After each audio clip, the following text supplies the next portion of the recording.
tells us not to eat the swine because it is unclean. Okay, so, well, we don't eat pork. But there's more within that we have to understand. For example, the word for swine, hazir, it means to enclose, to encapsulate. And the word for unclean in this particular case means things that are morally wrong, things that are ethically impure, things that are religiously impure. So what is it saying when it says to abstain from eating swine? It says to abstain from eating those things that encapsulate ethical, moral, and religious things. Don't get involved in idolatry. Don't get involved in ethical things that are not ethical. Don't get involved in immorality. So we have to look a little deeper in these dietary laws when we're looking at them. Yes, we keep them superficially, but they're there to tell us something. Why would Elohim tell them not to eat pork back in the times of Moses? You have 2.5 million people wandering through the desert. If you don't cook this animal correctly, what's going to happen? You're going to have 2.5 million people, a lot of them getting sick from trichinosis. Then you get dysentery in the camp. Then you get all kinds of diseases in the camp, and you end up losing a lot of people. It's the same thing with shellfish. 2.5 million people. How many people are allergic to shellfish? Don't eat rabbit. Why don't you eat rabbit? Because tularemia. You're going to make a lot of people sick. Elohim knew. But we don't have that problem today. But the Torah still applies to us today, that we have to understand that it tells us something a lot more than don't eat a pork chop. It says stay away from immorality. Anyway, not to eat unclean fish, not to eat unclean fowl. Don't eat any animals that died naturally. Not to eat an animal that is torn or mauled. This is called trifa. And it's interesting that the word trifa is used to describe an unkosher food nowadays. Just because it's not kosher doesn't mean it's trifa. If it was trifa, it means that you're eating something that's been mauled. It's been torn apart. The next one's interesting. Not to eat a limb taken from... Huh? No, you can't eat roadkill. Even if it's cow? I have a story about that, but I'm not going to tell it. Not to eat a limb taken from a living animal. This particular commandment precedes Torah. It's one of the 7 Noahide laws that require, among those is, don't eat an animal while it's alive. So this is a commandment that precedes Torah even. Not to eat the sinew of the thigh vein. Now, why do we do it? Why is it in Genesis and not found in Torah? Because when Jacob struggled with Elohim touched the thigh, and it said that it was this particular sinew that was shrunk. Now, I don't know about you, but I prefer to have my steak without sinew in it. So this is something that's pretty much easily kept. Not to eat blood. We don't eat blood. People say, well, what about blood transfusions? Blood transfusion, blood contains the life force. And what we're doing is we're taking that life force and helping somebody to continue to live. It's a gift from Elohim. But to take it and make sausage out of it and eat it for the sake of eating it, or drinking it for the sake of drinking, our bodies are not meant to handle it, and it is robbing Elohim of something that belongs to him. Medium rare meat. It's all No. kosher. So That's juice. that's juice. I like it. So not to eat certain fats from clean animals. Keith has a question. I have a Yes. question. Yes. You were kind of joking about medium rare and everything. Where does that fall with that? Well, to kosher a cut of meat is to remove all the blood from it. So when we cook something to medium rare and the juice that comes out is actually tissue juice.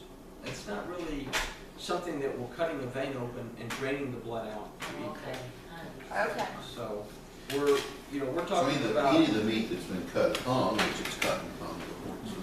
a lot of this meat steaks, for example, when they butcher the animal and they hang it up, we don't realize that that animal hangs there for a week, 2 weeks, in order to get that thing ready to process. Most of the blood that we would call blood is gone. So pretty much anything that cooks out of the meat isn't really that. Now, the stuff that lingers in the plate, yeah, don't drink that. That's kind of...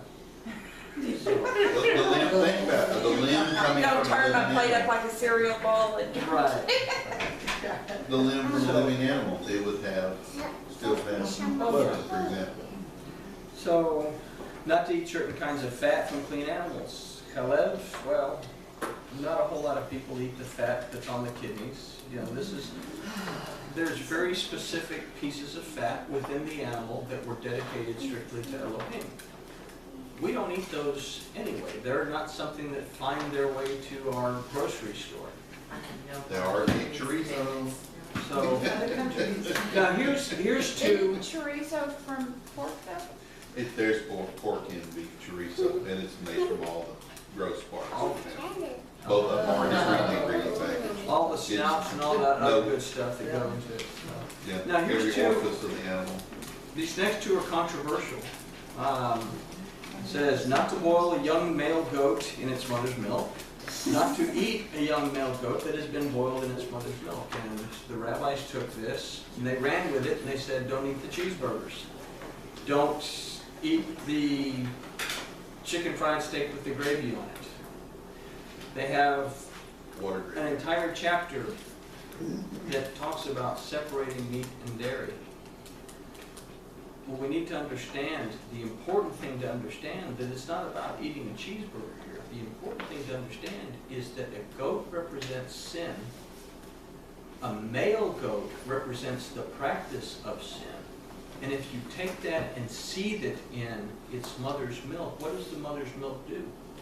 Mother's milk is what brings us life. It brings us nourishment. What is this telling us? That we should not mix the things that involve sin into the things that bring us life, and that we should not eat them.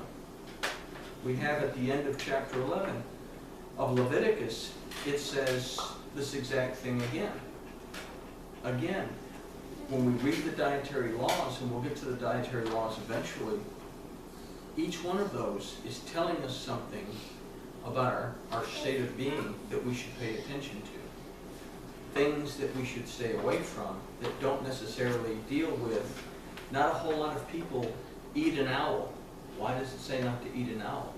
We have to look into what is the Hebrew word for owl? What does it represent? What is it telling us? So we lose a lot of meaning in this. But when we look at these two things specifically, we have to understand that we need to keep the things that are related to sin, the things that are related to idolatry, the things that are related to pagan practice, keep those separate from the things of Elohim. Okay? Everybody with me on that one? Yes, ma'am. I'm sorry, I may That's have a lot of okay. questions. That's okay. I'm all I ears. don't usually have the opportunity to just ask like this. So if goats represent sin, should we even be eating them at all? Why are they considered kosher? They're considered kosher. That's a good question. Well, we say it, choose the cut and splits the hoof. But there's more to that than just choose the cut and splits the hoof. Let me get back with you on that because I do have an answer. I just don't have it right now. They definitely use the goats for milk. Hmm? They definitely use the goats for milk. They didn't have cattle, per se. Right. Oh, they didn't. But you don't go around milking sheep, do you? When I say the goat represents sin, what were the two goats used for? We have one goat that was what? Scapegoats. It was chosen to be sacrificed for the sins of the people. And we have the other one that the sins of the people were placed on its head and it was shipped off into the wilderness. So when I say it represents sin, this is what I'm talking about. Not to mix the things of sin into the things that bring us life. But as far as eating it, it's regarded as one of the kosher animals. In fact, it was a goat that Rebecca fixed for Isaac. So, Okay. Well, and maybe it's, in the particular goat, maybe it's not a good thing to have it in its own milk. but anyway, we'll formulate an answer for that. We'll come up with it. We'll figure out why. That's a really good question. I've never really thought about it. What is this? Do not use wine libations for idols. Basically, don't imbibe for the pleasure of serving idols. Does that mean you can't drink wine when the sports games are on, you don't want to drink beer? Well, if you're worshiping the sports game, I would just drink beer. No wine. I'm like, Drink and out. I don't drink, so I'm doing all right. Now, My worship is. speaking of the Super Bowl, it takes us to the next one. No eating and drinking to excess, gluttony and drunkenness. Is it wrong to drink wine? Is it wrong to drink an alcoholic beverage? It's not wrong to drink an alcoholic beverage. It's wrong to get drunk. It's wrong to get drunk. And the Torah tells us not to get drunk. Even on Purim? Huh? Even on Purim? Well, you're supposed to, but At the home in the prime. But, you know, why don't we drink until we're drunk? Because you do stupid stuff. Christians do stuff that's Excuse stupid my stuff. use Consider Noah. So, naked, you had to be, covered up. Lot, I could have more you know, examples for you. but we I have a think lot of it's bigger. examples throughout Torah of things that went very wrong because of drinking. Or not because of drinking, but because of getting drunk, so. And one of the main things is like, same thing with drugs, is you open your mind to all the influences. When you do that, you're going into another state. Not only doing stupid things, you're opening your mind to all kinds of influences. And if you're not in control or in a controlled environment of the influences, you're getting those other influences. Well, now, I don't drink, so, but what if you are in the privacy of your own home, and you are just sitting on the couch, and you get drunk, are you wrong?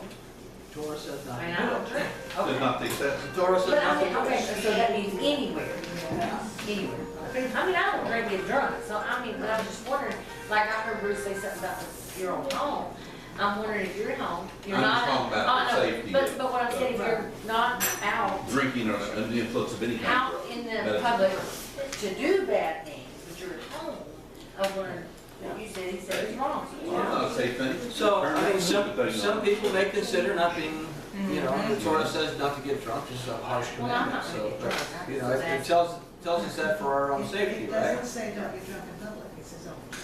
Well, it says don't get drunk. Right, I mean, you're right, that wasn't, you're right. that wasn't the point. No, I mean, I know, I know, it's not. I know, I mean, That wasn't the point. but I was curious to that. And If you're at home, you No, can't what hurt does- yourself or Well, anyone it else, doesn't take your mind out of but it control. does take you where So you're you can right. no longer follow Satan. You're Right. you're more likely to follow Satan. Right, exactly. Anyway, moving Got on. that one. It says, no eating on Yom Kippur, we've already covered that. Then the next four are about chametz, taking chametz out of Pesach. Regarding justice, here's some more very strict, rigid These are also commandments. Not to work on the first day of Pesach, not to work on the seventh day of Pesach, not to work on Shavuot, not to work on Rosh Hashanah, not to work on Sukkot, on the first day of Sukkot, or the eighth day of Sukkot, not to work on Yom Kippur. Those are pretty tough. I mean, those are harsh commandments. Those really just put us under thumb. But what we found in these last three studies is that the commandments are not that difficult. And when we look at these commandments, we see that they're not harsh laws that are meant to keep us in bondage. The dietary laws, we see a concern for our well-being by abstaining from certain foods. The feasts and festivals, we see a loving Elohim that wants not only for us to rest, but He wants us to be able to spend time with Him, to find time with Him, to rejoice with Him. we're commanded to have joy on Sukkot, and there's nothing really that difficult about having a joyous time. So considering everything that Yehovah Elokeinu has done and continues to do, we have to ask, is keeping Torah really such a burden? Or is it a means to draw closer to our Elohim? Joshua 22 tells us this. It says, at verse 5, only take diligent heed to do the commandment and the Torah, which Moses the servant of the Lord commanded you, to love Yehovah Elohim, that is your Elohim, and to walk in all his ways and keep his commandments and to cleave unto him and to serve him with all your heart and with all your soul. So we have to be diligent in keeping Torah. Yeshua said, to love Elohim is to keep his commandments. John said, to love Elohim is to keep his commandments. We keep them because we love him. But Jeremiah, chapter 8 in Jeremiah, also gives us a warning. It says, why then is this people of Jerusalem slidden back by perpetual backsliding?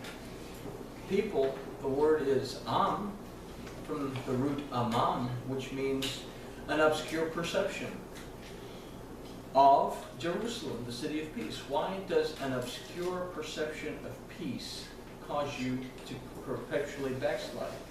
They hold fast to deceit and refuse to return. You don't make teshuvah because you don't know any better. Your perception is obstructed. You believe dogma, you believe doctrine, but you don't want to believe what Elohim says in his Torah. I attended and listened, but they spoke not right. No man repented of his wickedness, saying, what have I done? Everyone turns away his course as a horse that rushes headlong into battle. Because no one keeps Torah, no one keeps Torah, in essence, nobody asks, where am I? What is my condition? All they say is, I'm saved by the blood of Jesus. I don't have to do anything. I don't have any responsibility for anything. When Yeshua said, until the heavens and earth pass away, not one jot or tittle, not the yod or the smallest cots of a yod will disappear. You have a very, very small horn on the yod when you write the yod.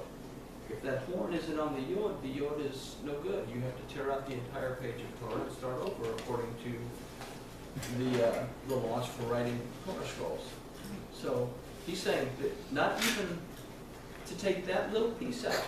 Don't even take the cots of a yod out.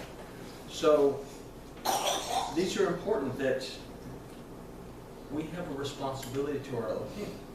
How can we know right from wrong without instructions? How can we make teshuvah if we don't know the difference between right and wrong? Jeremiah continues, and this is a very interesting analogy that he makes, that yes, the stork in heaven knows her appointed times.